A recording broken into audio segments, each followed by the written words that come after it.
So I like talking about the spider people, and if y'all want me to talk about more of them, we can talk about more of them. But let's talk about Miguel O'Hara for a second, because as much as this man goes on and on and on about how we got to keep the canon and like canon events are like these sacred events in the history of like all the spider people, my man Miguel just doesn't have the most important of the canon events out of any of the fucking events. So for a little context here, Miguel O'Hara in the comics, right, which is where his origin's all based off of, Miguel O'Hara works for Alchemax, okay? And Alchemax is basically, he's doing like this genetic research because he's super inspired by his version, like his universe's version of Spider-Man, who is like long dead, okay? Spider-Man long dead by the year 2099, okay? So he does some like genetic, screwery, right? He gets blackmailed using his own DNA. Very, plot things. Kind of boring.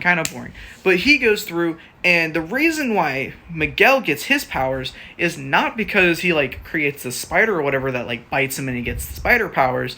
No, it's because an Alchemax employee, while he was trying to, like, unblackmail himself, Miguel trying to blackmail himself, like, gets his DNA messed up with the machine that he's like using, because the Alchemax employee sabotages it and gives him like 50% spider DNA, which is how he becomes Spider-Man. It's also why he has fangs and none of the other Spider-Man have fangs. So yeah, but some people thought he was a vampire. He's not a vampire. He just has spider fangs that will paralyze you if you get bitten by them. Fun little power fact about him. But yeah, he never got bitten by a spider. Miguel never bit by a spider. He's like the one, and that's like one of the major canon events, is that like you get bit by the spider, you have your friend die, your father figure dies, yada. But yeah, that I thought that was pretty interesting. And that's also why, during the movie, all of the Spider-Men, right? Spider-Men and women, they'll do like the little intro, like, I'm X person, I'm Gwen Stacy, and I've been Spider-Woman for like the past however many years, or I'm Miles Morales, and I've been Spider-Man for like a year and a half.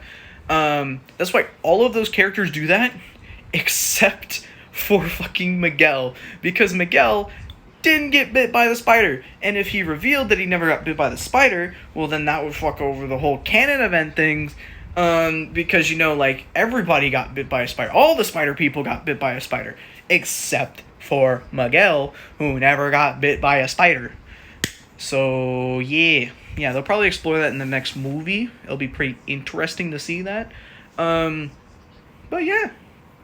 Interesting things about, spider characters. If you want to see me talk about any more of these, I can talk about more of these. I talked about in my last video about why Penny Parker goes from like being super cheery to like ultra depressed. Recommend you check that out. You have a good one.